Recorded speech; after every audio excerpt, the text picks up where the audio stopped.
Marcus Johnson had always dreamed of owning a beautiful home with a backyard pool where he could unwind after long, hectic days. After years of hard work and dedication in the real estate business, Marcus finally achieved that dream. He purchased a stunning house in an upscale suburban neighborhood known for its quiet streets, lush greenery, and friendly community vibe. The house was perfect: spacious rooms, modern finishes, and a sparkling blue pool nestled neatly in the backyard.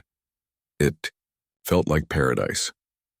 On one sunny Saturday afternoon, Marcus decided to take full advantage of his new oasis. He slipped into his favorite swim trunks, grabbed a cold drink, and headed outside to soak up some sun. The weather was just right, not too hot, not too cold, and there wasn't a cloud in sight. As Marcus settled into a lounge chair by the pool, he pressed play on his Bluetooth speaker, letting smooth jazz fill the air. For the first time in weeks, he felt completely relaxed. Life seemed good. Little did Marcus know, this peaceful moment would soon turn into something far more dramatic than he ever imagined.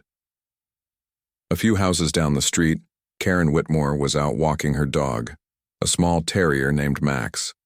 Karen had recently moved into the neighborhood with her husband and 2 kids. She prided herself on being involved in the community, often attending local events and keeping tabs on what everyone else was doing. To Karen, staying informed about her surroundings was important. It made her feel safe and in control. Karen strolled past Marcus's house. She glanced over at the backyard and froze mid-step. There, lounging by the pool, was a man she didn't recognize. Tall, muscular, and unmistakably black, Marcus looked completely at ease as he sipped his drink and tapped his foot to the music. But to Karen, something about the scene didn't sit right. She stopped walking and stared for a moment, trying to figure out why this stranger was using someone else's pool. Her mind raced with assumptions. Who is he, she wondered. Does he even live here? In her head, scenarios began playing out, one after another, each more suspicious than the last. Maybe he was a repairman who had overstayed his welcome. Or worse, maybe he was a burglar taking advantage of an empty house. Either way, Karen convinced herself that something wasn't right. What Karen didn't consider, or perhaps didn't want to consider, was the possibility that Marcus might actually belong there. Instead, she let her biases guide her thoughts. She'd lived in predominantly white neighborhoods all her life and rarely interacted with people of color. When she saw Marcus, her brain immediately jumped to conclusions based on stereotypes she'd internalized over the years. Without giving it a second thought, she decided that he couldn't possibly be the homeowner. Determined to get to the bottom of things, Karen tightened her grip on Max's leash and marched toward the backyard gate. Her heart pounded as she pushed open the latch and stepped inside. Marcus heard the gate creak and turned his head slightly, curious about who might be entering his property. At first glance, he noticed a middle-aged woman with blonde hair wearing yoga pants and sneakers. She looked irritated, but Marcus didn't think much of it. Perhaps she was lost or needed directions. But then Karen spoke, and her tone erased any chance of friendliness. "Excuse me," she said sharply, cutting through the calm atmosphere like a knife. Her voice carried an edge of hostility that caught Marcus off guard. "What are you doing here?" Marcus blinked, momentarily confused. Was she talking to him? He set his drink down and sat up straighter in his chair. "I'm relaxing," he replied calmly, choosing humor to diffuse the tension. "It's my pool." Karen crossed her arms and frowned deeply. "Your pool?" she repeated skeptically. "That's funny because I don't believe you live here." Now Marcus understood what was happening. This woman thought he was trespassing. He sighed inwardly, feeling a mix of frustration and disbelief. "I do live here," he said firmly, meeting her gaze. "This is my house." But Karen wasn't convinced. If anything, his confident response only fueled her skepticism. How could someone like him afford a place like this? Surely he must be lying. "Oh, come on," she snapped, rolling her eyes dramatically. "You don't live here, don't try to fool me." Marcus felt his patience start to wear thin. He hadn't done anything wrong, yet here was this stranger accusing him of breaking the law. Still, he kept his cool. "I can prove it," he offered, reaching for his phone to show her photos of his recent move-in day. or screenshots of his mortgage documents. Anything to end this ridiculous misunderstanding. But Karen wasn't interested in evidence. She interrupted him before he could say another word. "Listen," she said, pointing a finger at him. "You need to leave. Right now. Otherwise I'm calling the police." The threat hung heavy in the air between them. Marcus studied her face, searching for any sign of reasonableness, but found none. Her expression was steely, her stance unwavering. It was clear she had already made up her mind about him no matter what facts he presented, and deep down, Marcus knew exactly why. He had encountered people like Karen before, people who judged others based on skin color rather than character. They assumed they knew better, that their version of reality was the only one that mattered. Marcus had learned early in life how to navigate these situations with grace and dignity, but that didn't mean they were easy to endure. Each encounter left a mark, reminding him that despite his success and achievements, some people would never see him as equal. For a brief moment, Marcus considered leaving. After all, it would be easier to walk away than to argue with someone so closed-minded. But then he remembered something important. This was his home. He had worked tirelessly to earn it, and no one, especially not a nosy neighbor, had the right to make him feel unwelcome in his own space. So instead of backing down, Marcus stood his ground. "Go ahead and call them," he said evenly, crossing his arms. "But just so you know, I'm not going anywhere." His voice was steady, but his eyes burned with determination. This wasn't just about defending himself. It was about standing up against ignorance and prejudice, no matter how uncomfortable it might get.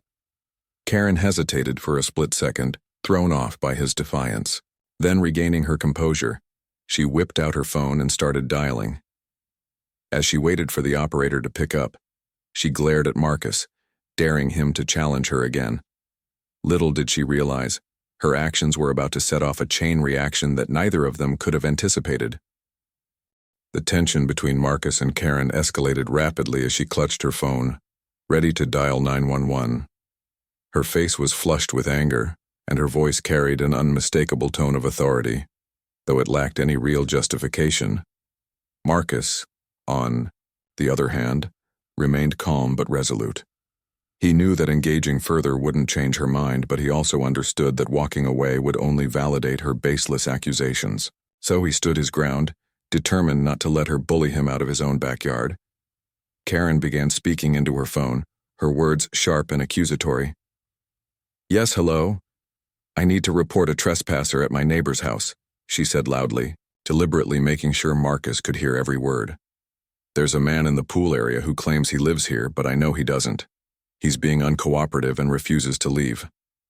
She paused briefly, listening to the operator's response, then added, "And yes, I believe he might be dangerous." Marcus listened silently, his jaw tightening slightly at the exaggeration. Dangerous? He hadn't raised his voice or made any threatening gestures. All he'd done was explain that he owned the house. Yet here she was, twisting the truth to paint him as some kind of threat. It was infuriating, but he reminded himself to stay composed. Losing his temper wouldn't help the situation. If anything, it would only give Karen more ammunition to use against him. As Karen continued her call, Marcus decided to document the encounter. He reached for his phone and started recording the interaction, knowing how quickly situations like this could spiral out of control. With the camera rolling, he spoke directly to Karen, his tone measured but firm. "Ma'am, I've already told you, I live here. This is my property.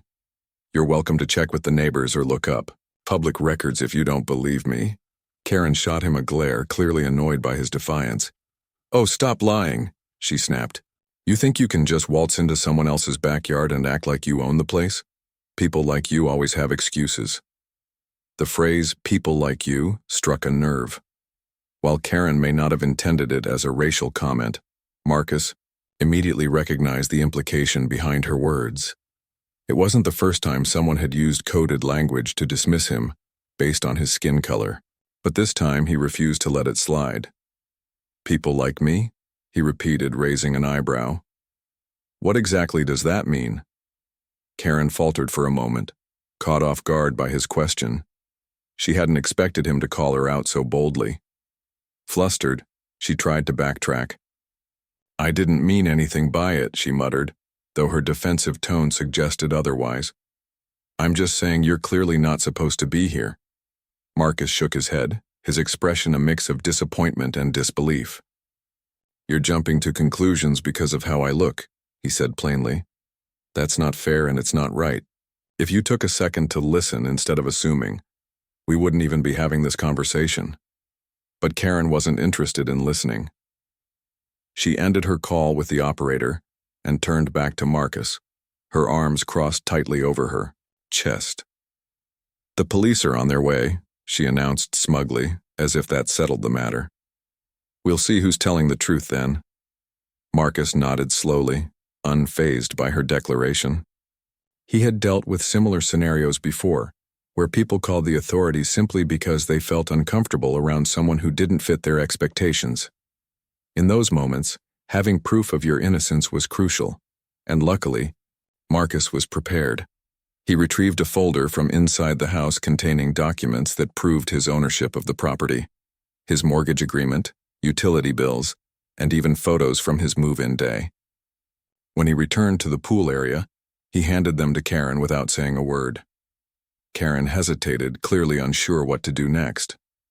For a brief moment, doubt flickered across her face as she glanced at the papers, but pride quickly overtook reason, and she shoved the folder back toward him. "This doesn't prove anything," she insisted, though her voice lacked conviction. "Anyone can forge documents these days." Marcus sighed, realizing there was no reasoning with her.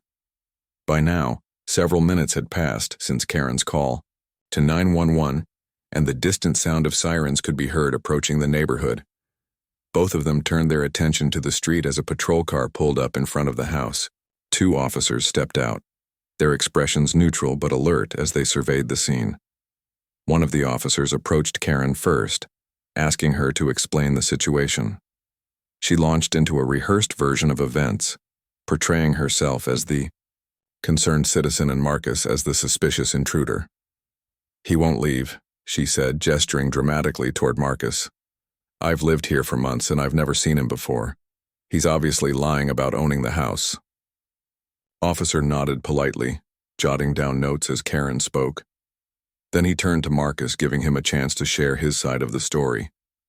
Marcus kept his explanation concise and factual, presenting the same documents he had shown Karen earlier.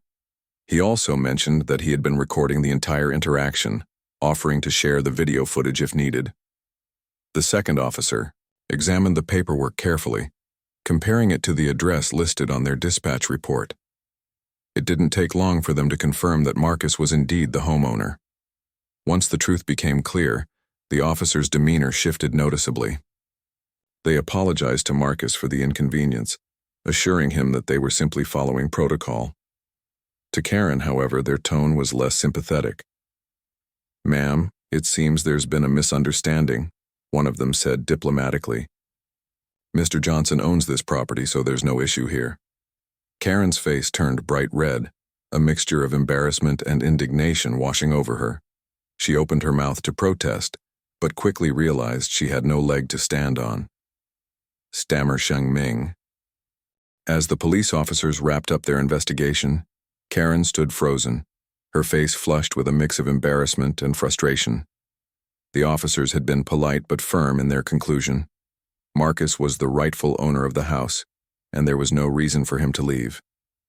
They even thanked him for providing the necessary documentation so quickly, which made it easy for them to verify his claim. Karen, on the other hand, wasn't given the same courtesy. One of the officers turned to her with a neutral expression and said, "Ma'am, we understand you were concerned, but it's important to double-check before making accusations like this. False reports can cause unnecessary trouble for everyone involved." Though the officer's tone was calm, the underlying message was clear. Karen had overreacted, and her assumptions had led to an avoidable situation. For a moment, Karen seemed lost for words. Her earlier confidence had completely evaporated, replaced by a look of disbelief and defensiveness. She stammered, trying to justify her actions. "But I didn't know he lived here. How was I supposed to? He just looked suspicious. The words tumbled out awkwardly, and even she could hear how weak they sounded. Marcus, who had remained composed throughout the ordeal, finally spoke up. Suspicious? He repeated, his voice steady but tinged with incredulity. What exactly about me relaxing in my own backyard made me seem suspicious? Was it because I'm black? The question hung in the air, heavy and unignorable. Karen's eyes widened as she realized what he was implying.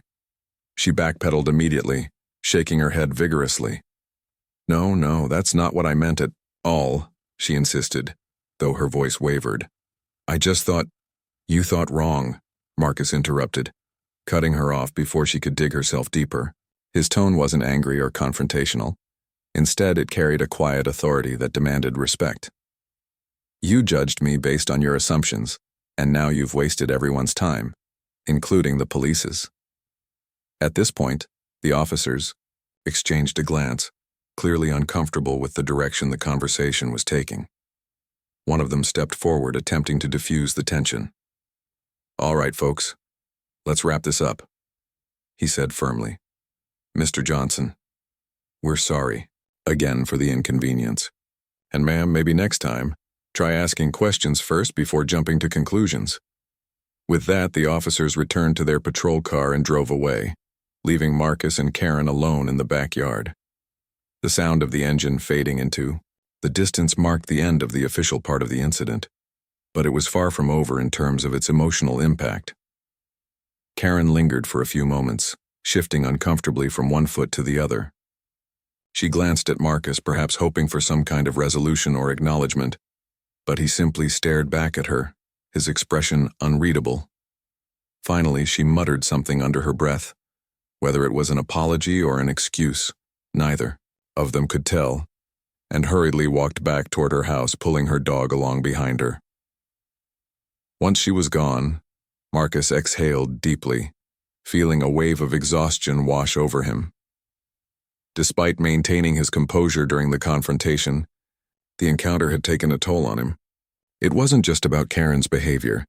It was about the larger pattern of discrimination that moments like these represented. He had worked hard to build a successful career, buy his dream home, and create a peaceful life for himself. Yet, none of that mattered to people like Karen, who couldn't see past their own biases. Determined to process the experience, Marcus sat back down by the pool, replaying the events in his mind. He knew that situations like this often escalated further when brought into the public eye, but he also felt a responsibility to speak out.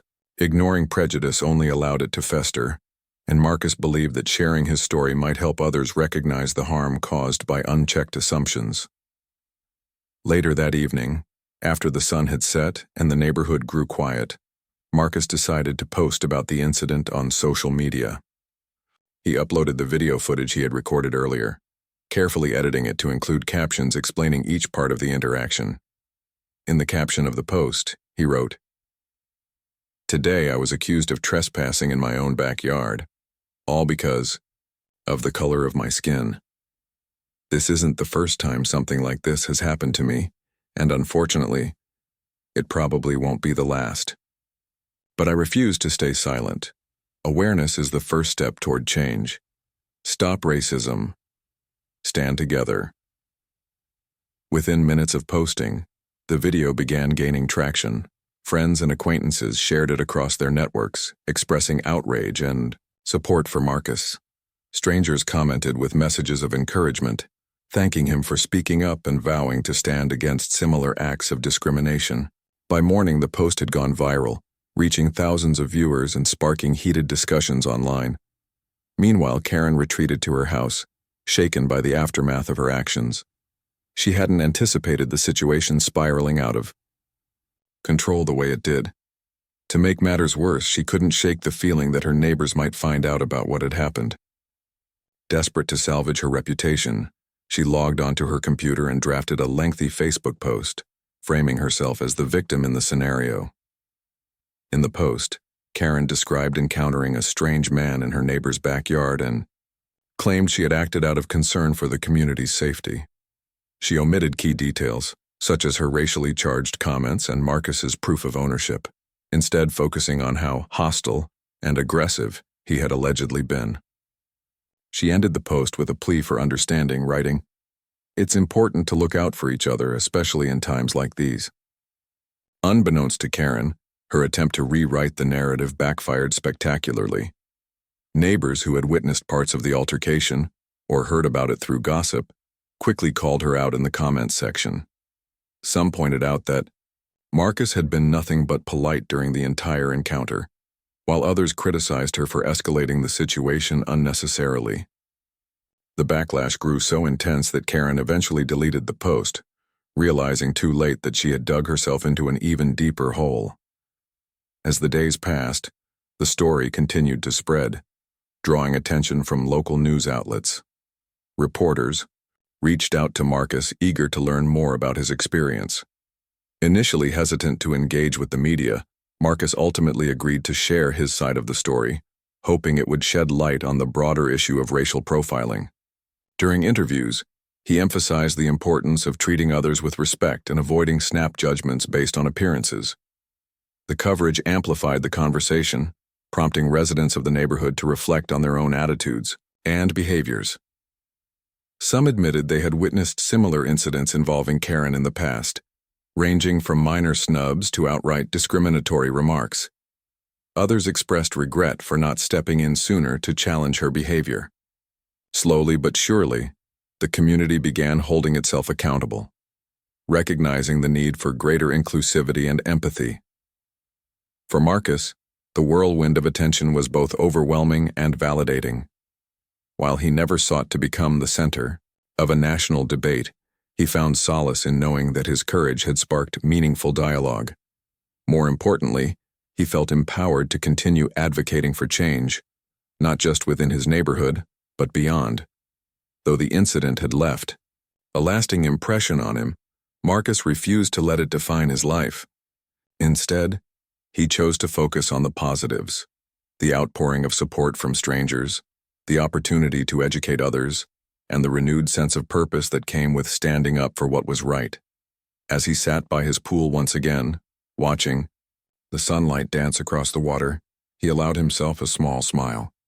Life wasn't perfect, but it was still beautiful and worth fighting for. The viral video of Marcus's encounter with Karen sparked a wildfire of reactions across social media platforms.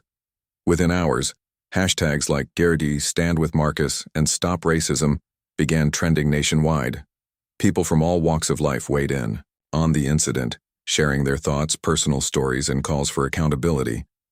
For many, Marcus's calm and dignified response to Karen's accusations served as an inspiration, a powerful reminder of how to handle injustice with grace under pressure.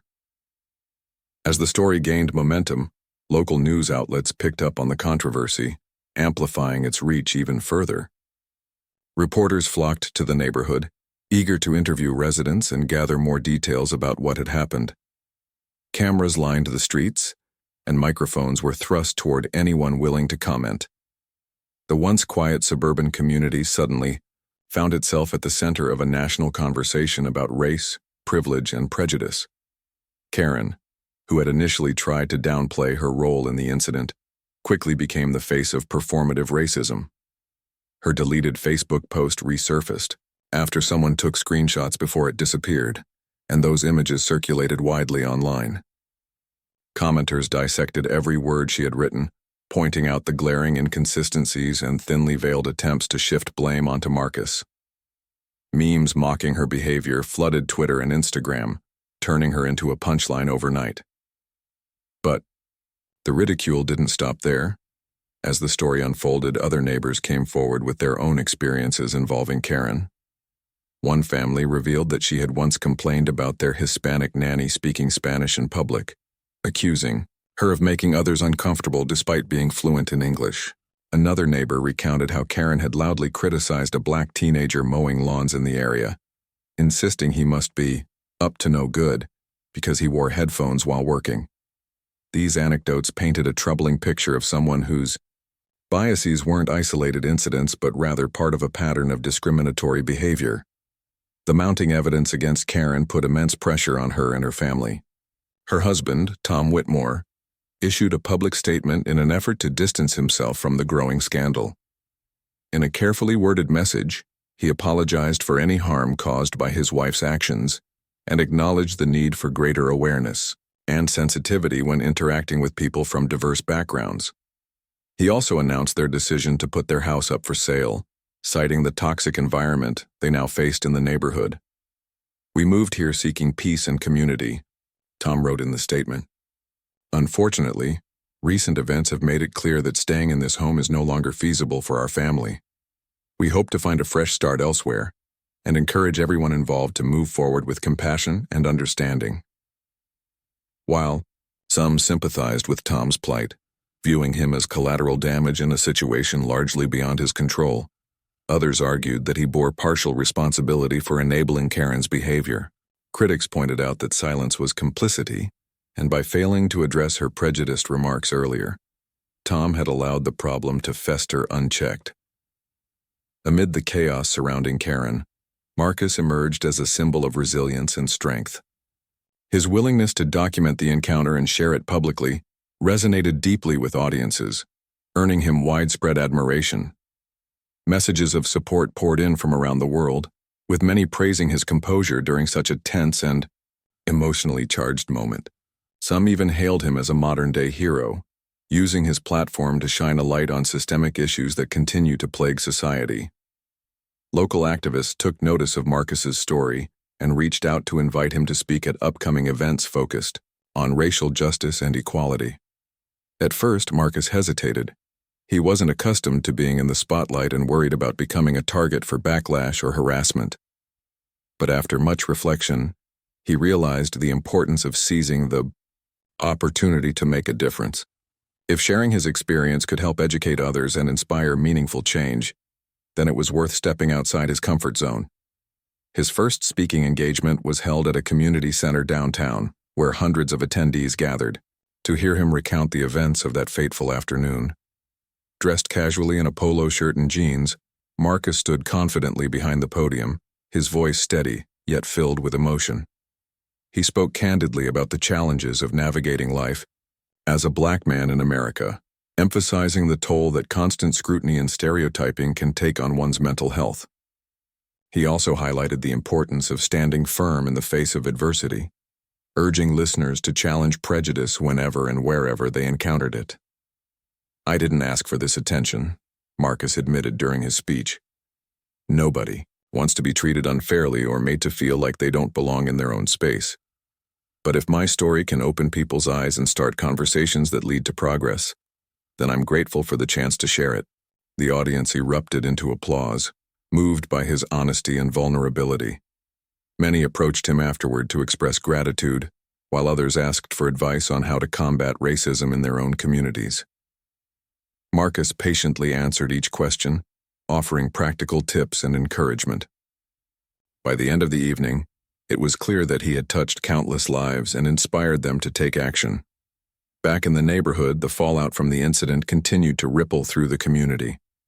Some residents rallied around Marcus, organizing a welcome party to celebrate his presence and reaffirm their commitment to fostering inclusivity. Balloons adorned his driveway and banners reading "We're glad you're here" hung from nearby trees. Neighbors brought dishes to share, transforming the gathering into a potluck feast full of laughter and camaraderie. Others, however, struggled to reconcile their feelings about Karen. While some condemned her outright, others wrestled with guilt over not speaking up sooner.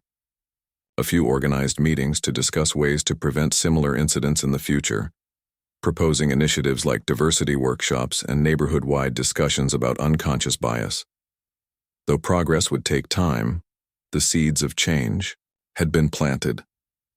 For Marcus, the weeks following the confrontation were a whirlwind of emotions. On one hand, he felt proud of the impact his courage had made. On the other, he couldn't ignore the lingering frustration and sadness that came with knowing such encounters were still far too common. Racism wasn't something that could be eradicated overnight. It required sustained effort, empathy, and accountability from everyone. Despite the challenges, Marcus refused to let bitterness consume him. Instead, he chose to focus on the positives. The friendships he had forged, the lessons he had learned, and the hope he had ignited in others. As he returned to his daily routine, working, relaxing by the pool, and enjoying quiet moments of reflection, he carried with him a renewed sense of purpose. Life might not always be fair, but it was still worth fighting for, and fight he would one step at a time. As the dust began to settle from the whirlwind of attention surrounding Marcus and Karen's confrontation, the neighborhood transformed in subtle yet significant ways. What had started as a single, isolated incident evolved into a catalyst for broader reflection and action among residents. For some, it was an uncomfortable wake-up call, a stark reminder of the biases and prejudices that still lingered beneath the surface of their seemingly idyllic community. For others, it was an opportunity to come together, learn, and grow. Karen's decision to sell her house came as no surprise to anyone who had followed the story closely. The backlash she faced online and within the neighborhood proved too overwhelming for her family to endure. Real estate agents discreetly listed the property, avoiding any mention of the controversy in their marketing materials. Still, whispers about the Whitmores' hasty departure spread quickly, with many speculating whether they would ever return to the area. Some neighbors felt a pang of sympathy for Karen's children, who were innocent bystanders caught in the crossfire of their mother's actions. Others argued that accountability often comes with consequences, and this was one of them. Meanwhile, Marcus became a central figure in the neighborhood's efforts to foster inclusivity and understanding. His calm demeanor and willingness to engage in difficult conversations earned him the respect of even those who had initially been hesitant to take sides. Neighbors frequently stopped by his house to introduce themselves or thank him for inspiring them to confront their own biases. At first, Marcus found the sudden influx of attention overwhelming, but he soon embraced it as an opportunity to build bridges and strengthen connections. One evening, a group of residents organized a community meeting at the local park to discuss how they could create a more welcoming environment for everyone. Marcus attended, sitting quietly at the back of the gathering until someone invited him to speak. When he stood up, the crowd fell silent, hanging on his every word. He shared his perspective, not just about the incident with Karen, but also about the broader challenges faced by marginalized communities. He spoke about the importance of empathy, urging attendees to put themselves in others' shoes before jumping to conclusions. "I'm not asking for perfection," Marcus said, his voice steady and sincere. "We all make mistakes. But what matters is how we respond when we realize we've hurt someone. Do we double down or do we apologize and try to do better? That's where real growth happens." His words struck a chord with many in the audience, sparking heartfelt discussions. Long after the formal meeting ended, inspired by his message, several neighbors formed a committee dedicated to promoting diversity and inclusion within the community. They planned workshops, book clubs, and cultural events designed to educate residents and celebrate differences. Marcus agreed to serve as an advisor, offering guidance while encouraging others to take ownership of the initiative. Despite these positive developments, not everyone in the neighborhood was ready to embrace change. A small but vocal minority clung to their outdated beliefs, dismissing the push for inclusivity as unnecessary or overly political. Some muttered under their breath about reverse racism whenever Marcus's name came up, refusing to acknowledge the harm caused by Karen's actions. Others avoided him altogether, crossing the street or looking away when they saw him coming. These reactions saddened Marcus, but they didn't deter him. He knew that progress wasn't linear, and resistance was part of the process. In the weeks that followed, Marcus noticed a shift in the atmosphere of the neighborhood. People smiled more warmly at each other during morning walks. Parents encouraged their kids to include classmates from different backgrounds in play dates and birthday parties. Even local businesses got involved, hosting fundraisers for organizations focused on racial justice and equality. It was clear that something profound had shifted, not overnight but gradually, like the turning of seasons. Karen, meanwhile, faded into obscurity. After selling her house, she and her family relocated to another state, far from the prying eyes of former neighbors and critics alike. Rumors circulated about her new life. Some claimed she kept a low profile, avoiding social media and public appearances altogether. Others suggested she joined online forums where like-minded individuals commiserated about cancel culture and political correctness. Whatever the truth, it seemed unlikely that Karen would ever fully escape the shadow of her past behavior. Back in the neighborhood, Marcus continued living his life with quiet determination. He worked hard during the week, poured energy into his advocacy efforts on weekends, and carved out time to relax by his beloved pool whenever possible. Life wasn't perfect. He still encountered occasional microaggressions or awkward moments, but overall he felt hopeful about the future. The support he received from friends, neighbors, and strangers alike reminded him that kindness and solidarity could overcome ignorance and fear. One day, as Marcus lounged by the pool with a book in hand, he heard laughter drifting over from next door. Curious, he glanced up to see a group of children playing tag in the yard. Among them were kids of various races, ethnicities, and backgrounds, all laughing, running, and enjoying themselves without a care in the world. Watching them filled Marcus with a deep sense of satisfaction. These were the seeds of change-taking root, growing stronger with each passing day. Later that afternoon, Marcus decided to pay a visit to the community garden, a project he had helped launch earlier in the year. Rows of vegetables, herbs, and flowers stretched out before him, tended lovingly by volunteers of all ages. As he walked through the space, he exchanged greetings with fellow gardeners, marveling at how much the initiative had brought people together. Someone handed him a basket of freshly picked tomatoes, insisting he take them home. Another neighbor offered to share a recipe for homemade salsa. It was moments like these that reinforced Marcus's belief in the power of connection and collaboration. The road ahead wouldn't always be easy, but every step forward mattered. Every conversation, every act of kindness, every effort to challenge prejudice contributed to a larger movement toward justice and equality. And though Marcus never sought to be a leader, he recognized that his role in this journey was far from over. As the sun dipped below the horizon, casting golden hues across the sky, Marcus returned to his backyard and settled into his favorite lounge chair. He sipped a glass of lemonade, reflecting on everything that had transpired since that fateful Saturday afternoon by the pool. The confrontation with Karen had been painful, yes, but it had also opened doors he hadn't expected. It had given him a platform to speak out, a chance to inspire others, and a renewed commitment to creating a better world. Not just for himself, but for generations to come. For now, Marcus chose to focus on the positives, the friendships he had built, the lessons he had learned, and the hope he had ignited in those around him. Life might not always be fair, but it was still worth fighting for. And fight he would, one step, one conversation, one moment at a time. Months passed, and the neighborhood continued to evolve in ways both subtle and profound. The incident with Marcus and Karen had sparked a ripple effect that extended far beyond their immediate surroundings. Conversations about race, privilege, and inclusion became part of everyday life for many residents.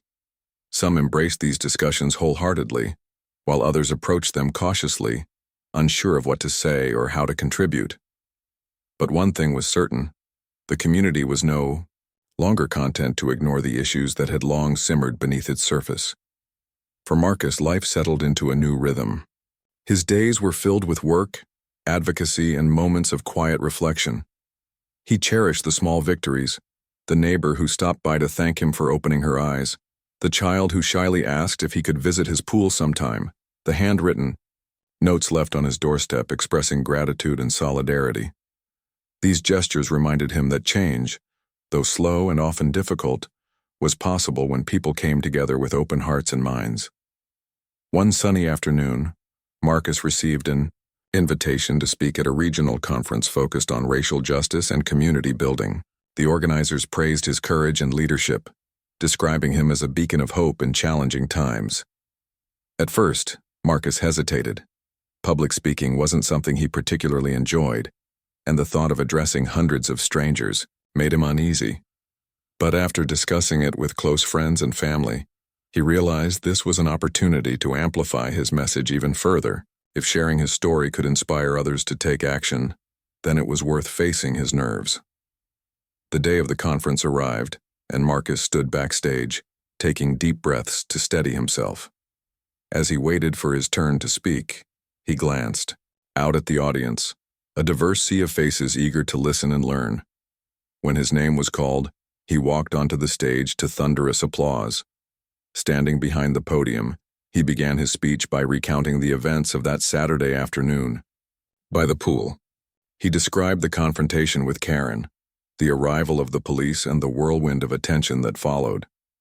But instead of dwelling on the negativity, he shifted the focus to what came afterward: the lessons learned, the connections forged, and the steps taken toward healing and growth. "Change starts with awareness," Marcus said, his voice resonating through the auditorium.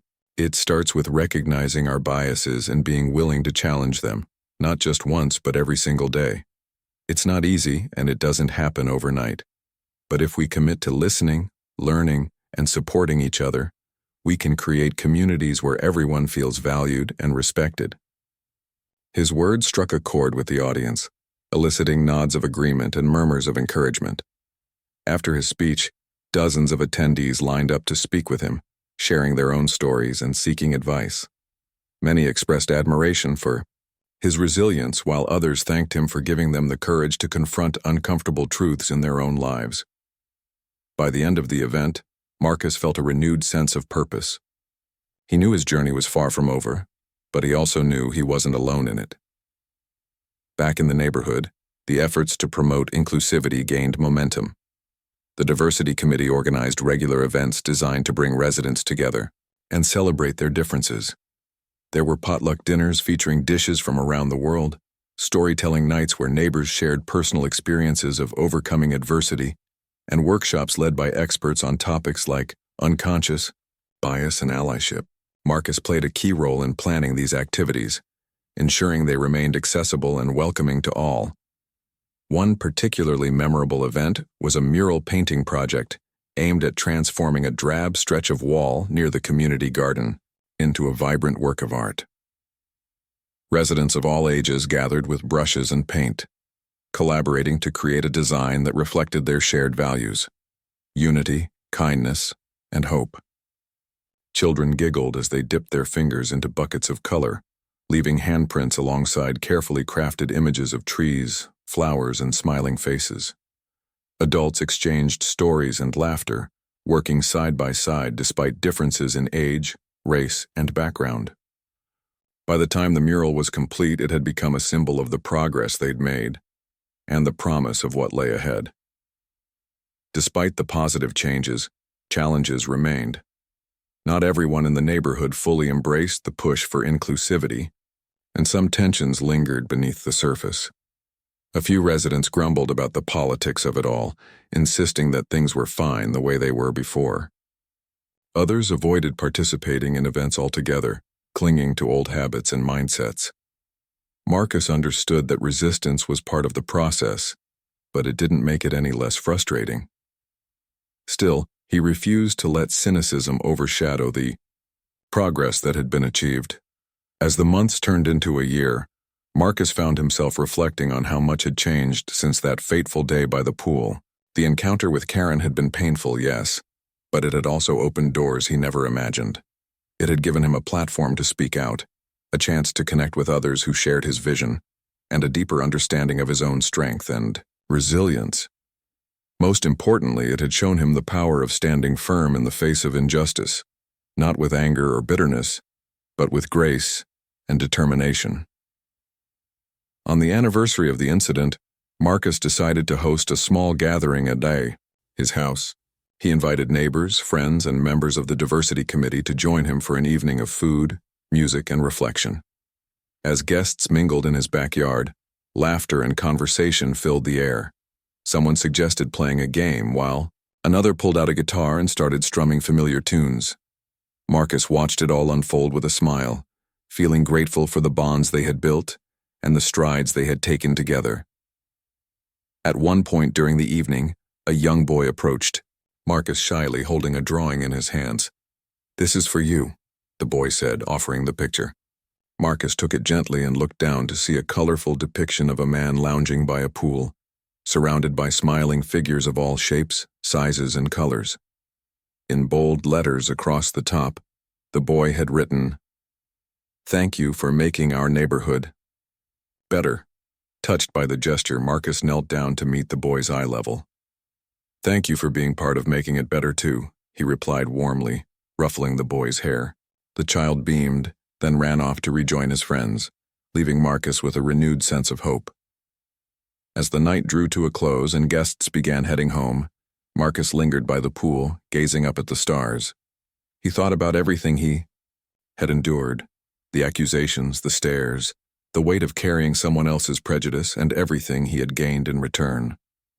He thought about the neighbors who had rallied around him, the strangers who had reached out with messages of support, and the countless individuals inspired to take action because of his story. Life wasn't perfect, and Marcus knew there would always be hurdles to overcome.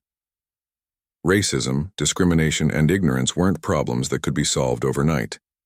But what gave him hope was the knowledge that every act of kindness, every effort to educate oneself, and every step toward equality mattered. Change might be slow, but it was happening. One moment, one person, one community at a time.